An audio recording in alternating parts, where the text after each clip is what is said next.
Hello दोस्तों, स्वागत है आपका एक और धमाकेदार मूवी एक्सप्लेन में। जैसे कि मैंने पिछली बार कहा था, नॉर्वे के पहाड़ों में खतरा अभी भी खत्म नहीं हुआ और अब आ गई है ट्रोल 2।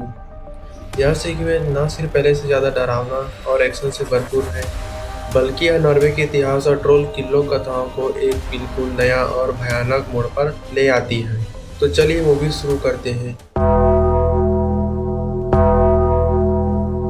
मूवी की शुरुआत होती है फ्लैशबैक से, जहां नोरा के पापा उसे बता रहे थे कि मिट्टी और पत्थर से बना पहाड़ों जैसा बड़ा, जो पहाड़ों से है जुड़ा और इंसानों के साथ मिलकर रहता था, जिसे हम कहते हैं ट्रोल। पहले के दिनों में ट्रोल और इंसान एक साथ रहते थे, शांति और भाईचारे के साथ। इंसान अपना काम करते थे और ट्रोल अपना। लेकिन यूरोप में एक नया शासक आया और देश में धर्म को फैलाने लगा और यह काम नए राजा को सौंप दिया, जिसका नाम है सेंट गुलाब। उन्होंने पृथ्वी पर रहने वाले सभी ट्रोलों को मरवाना शुरू कर दिया और धीरे धीरे ट्रोल को खत्म करने लगा, जिससे ट्रोल के अंदर धर्म के प्रति नफरत और उनसे डर लगने लगा। वहीं से ट्रोल का युग खत्म होने लगा। इसके बाद हम देखते हैं एक बर्फीले इलाके के बीच में एक घर को, जहां पर नोरा रहती थी। वहां एक नकाबपोश आदमी आता है, जिसे देख नोरा उसके ऊपर हमला कर देती है। पर जैसे ही उसका मास्क निकलता है तो हम देखते हैं कि वो तो एंड्रियास होता है, जिसे देख नोरा रुक जाती है और पूछती है कि क्या करने आए हो यहाँ। जिस पर एंड्रियास बताता है कि कुछ तो मिला है हमें, मानो एक ट्रोल। जिस पर नोरा बोलती है, चलो एक बार देख लेते हैं उसे। और हमें पता चलता है कि एंड्रियास अभी भी प्रधानमंत्री का एडवाइजर होता है और वे निकल पड़ते हैं अपने हेलीकॉप्टर से गुप्त अड्डे पर, जिसका नाम वी मार्क पावर स्टेशन है। यहाँ पर नोरा की तरह ही और दो वैज्ञानिक हैं जो ट्रोल के बारे में रिसर्च करते हैं। इसके साथ वे सभी अंडरग्राउंड केबिन की ओर निकल पड़ते हैं, जहाँ हम देखते हैं कि एक और विशालकाय ट्रोल को, जिसके अलग अलग अंग को निकाल कर रिसर्च कर रहे थे। यह देखकर नोरा काफी दुखी होती है, पर क्या कर सकती है नोरा।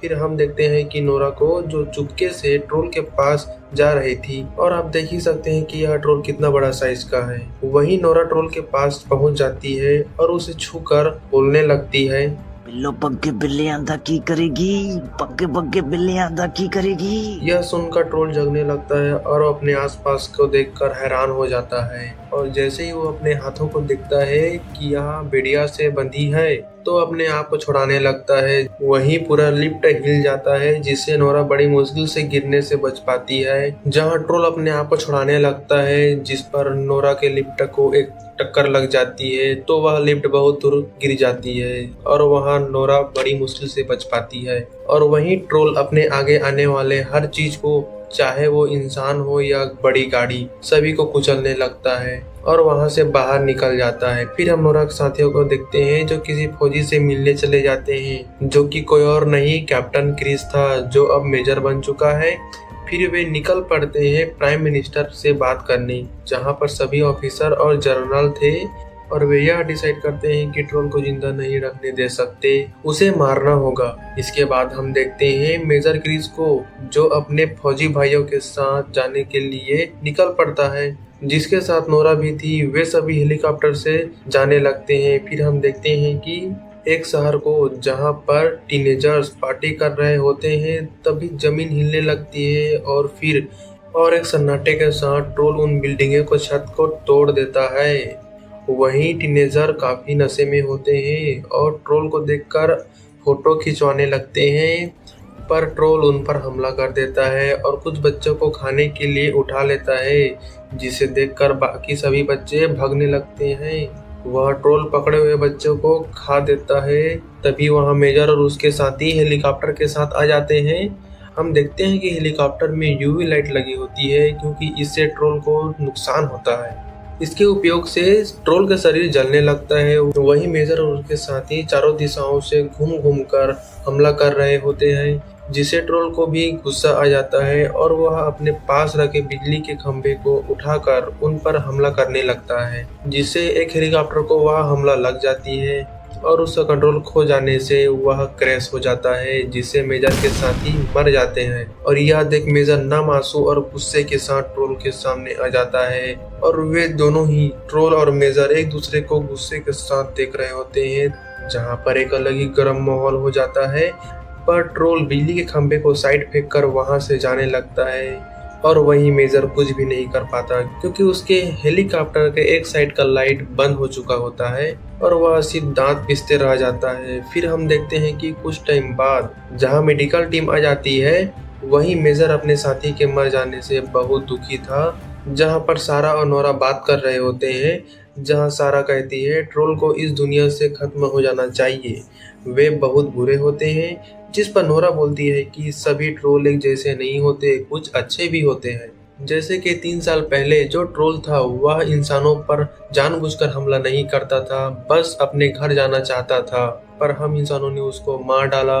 जिस पर सारा कहती है कि तुम तो उनकी बातें समझ सकती हो, तो तुम ही उनसे बातें क्यों नहीं कर लेती कि यहाँ से चले जाओ, या फिर कुछ आइडिया बताओ जिससे ट्रोल को कैसे रोका जाए।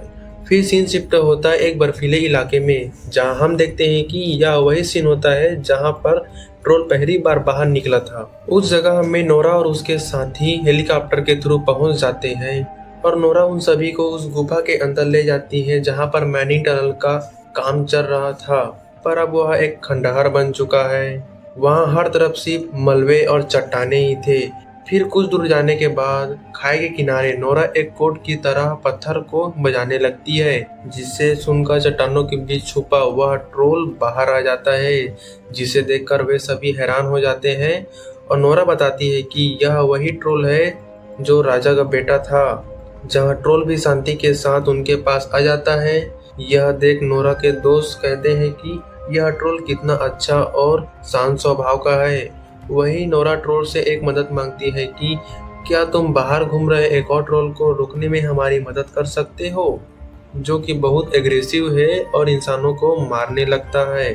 फिर हम देखते हैं कि नोरा और उसके साथी बाहर आ जाते हैं, जहां पर दूसरा ट्रोल भी आ चुका होता है।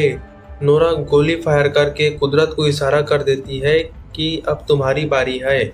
जहां कुदरत ही बाहर आ जाता है और वो दूसरे ट्रोल को समझाने की कोशिश करता है कि अब हमारे यहाँ कोई काम नहीं, हमारे यहाँ कोई नहीं बचा, सभी मारे जा चुके हैं। जिस पर दूसरा ट्रोल भड़क जाता है और जोर से गुस्से में अपना पैर जमीन पर मारता है, जिससे जमीन फटने लगती है।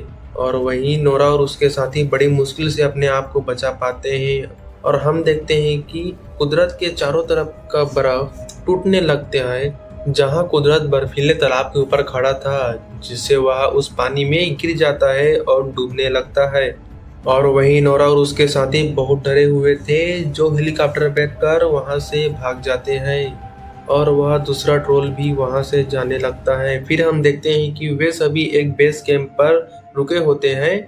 वही नोरा और सारा एक जगह पर बैठकर बात कर रहे होते हैं कि और क्या कर सकते हैं, हमारा ट्रोल कुदरत तो पानी में डूब गया, अब क्या करें दूसरे ट्रोल को रोकने के लिए। वही एंड्रियास आ रहा होता है, जो एक मैप को पकड़ा था। वह ट्रोल के जाने वाले रास्ते को मैप में दिखाता है कि वह किस रास्ते के थ्रू कहाँ जा रहा है। वह एक जगह पर जाने की कोशिश कर रहा होता है। वही नोरा यह देखकर अपना नोटबुक निकाल कर देखती है और कहती है कि वह अपना बदला लेना चाहता है। यह पता चलती वे सभी निकल पड़ते हैं उस जगह की ओर और हम देखते हैं कि वहां पर एक बहुत बड़ा चर्च बना होता है। वहीं वे सभी पहुंच जाते हैं और चर्च के अंदर सेंट गुलाब का मकबरा ढूंढने लगते हैं, जहां एक बूढ़ी औरत जो कि नोरा के पापा की दोस्त थी, वो बूढ़ी औरत उन सभी को सेंट गुलाब की मकबरे के पास ले जाती है, जो एक गुफा के अंदर है।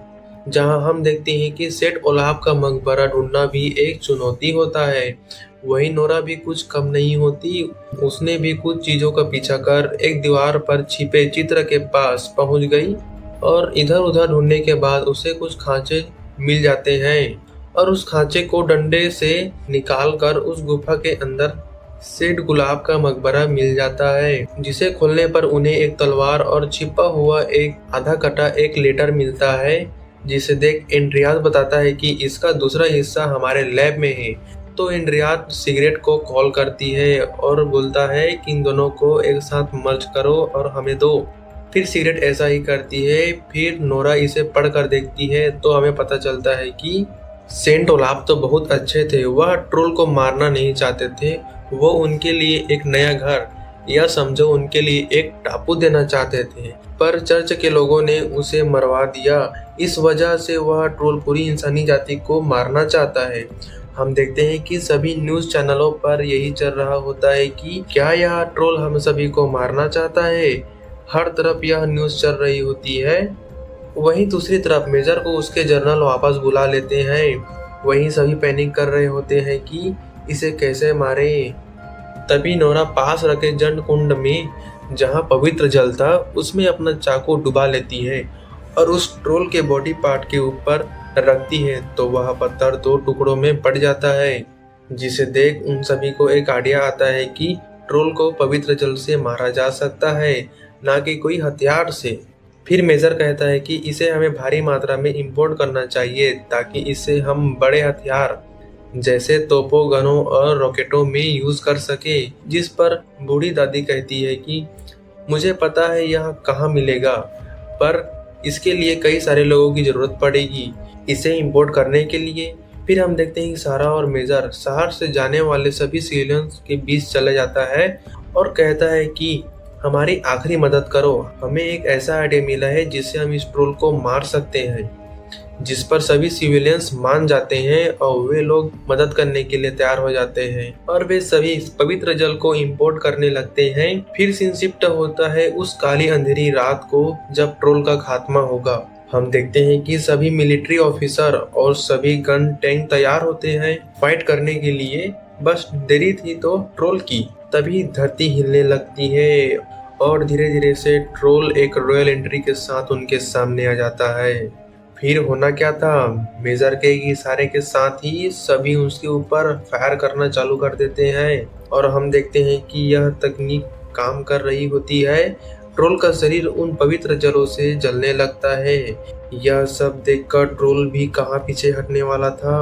उसने भी एक पेड़ को उखाड़कर चर्च के ऊपर फेंक दिया, क्योंकि वह एंड्रियास और बूढ़ी दादी थी जो चर्च की घंटी को बजा रही थी, जिसकी आवाज ट्रोल को बिल्कुल पसंद नहीं आती। और दूसरी तरफ सभी फौजी गन, टैंक्स, तोपों से अटैक कर रहे होते हैं, जिनके नजदीक ट्रोल भी जा रहा होता है। और हम देखते हैं कि इस पवित्र जल से भी ट्रोल का ज्यादा कुछ नहीं बिगड़ता। उसकी मोटी चमड़ी के आगे यह पवित्र जल फीका पड़ रहा था।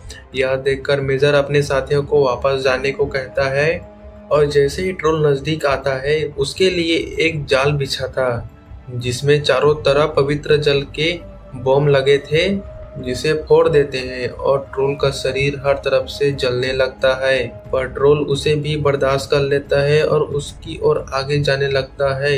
यह देख वे सभी भागने लगते हैं, पर पीछे से एक भारी आवाज के साथ कुदरत आ जाता है, जिसे देख सभी के मन में एक उम्मीद उठ जाती है कि इस बार यह ट्रोल मर ही जाएगा। और कुदरत को देखकर दूसरा ट्रोल गुस्से के साथ आगे बढ़ जाता है उसके ऊपर हमला करने के लिए, और कुदरत भी हमला करने के लिए आगे बढ़ जाता है। और जहां इन दोनों के बीच बहुत भयंकर फाइट होने लगती है, जहां हम देखते हैं कि कभी कुदरत दूसरे ट्रोल के ऊपर भारी पड़ता है तो कभी दूसरा ट्रोल कुदरत के ऊपर भारी पड़ता है। लेकिन कुछ देर होने के बाद हम देखते हैं कि दूसरा ट्रोल कुदरत के ऊपर भारी पड़ने लगता है, क्योंकि वह ज्यादा बड़ा और मस्कुलर था। और कुदरत को हारता देख और मार खाता देख नोरा और उसके साथी कहाँ पीछे हटने वाले थे। उन्होंने एक प्लान बनाया और नोरा गन लेकर ट्रोल के सामने आ जाती है उसका ध्यान हटाने के लिए। वहीं एंड्रियास और मेजर एक पवित्र जल का जार लेकर हेलीकॉप्टर के थ्रू आसमान में चले जाते हैं। वही वे लोग सोच रहे होते हैं कि इस पवित्र जल को ट्रोल के मुंह के अंदर हम विस्फोट कर देंगे, पर ट्रोल इधर उधर हिल रहा होता है। उसके मुंह के अंदर निशाना लगाना बड़ा ही मुश्किल हो रहा होता है। वही एंड्रियास डिसाइड करता है कि वह अपना कुर्बानी दे देगा। वही यह सब सुनकर सभी काफी दुखी होते हैं और एंड्रियास सभी को आखिरी अलविदा कहता है और इसके साथ ही वह ट्रोल के मुंह के अंदर कूद जाता है। फिर वह अंदर जाने पर वह अपने आप को फोड़ देता है, जिससे वह ट्रोल मारा जाता है वहीं पर। और हम देखते हैं कि यह सीन काफी दुखद होता है। हर कोई गम के साथ होता है और हर किसी के आंखों में आंसू आ रहे होते हैं। इसके साथ ही हम देखते हैं कुछ दिन बाद का सीन, जहां हर तरफ अमन और शांति का माहौल होता है। और वहीं दूसरी तरफ मेजर और उसके दोस्त काफी खुश थे, जहां एंड्रियास का एक बेटा हो चुका होता है। और वहीं कुदरत भी उन सभी को आखिरी बार मिलने के लिए आता है। और इसी के साथ यह कहानी खत्म होती है।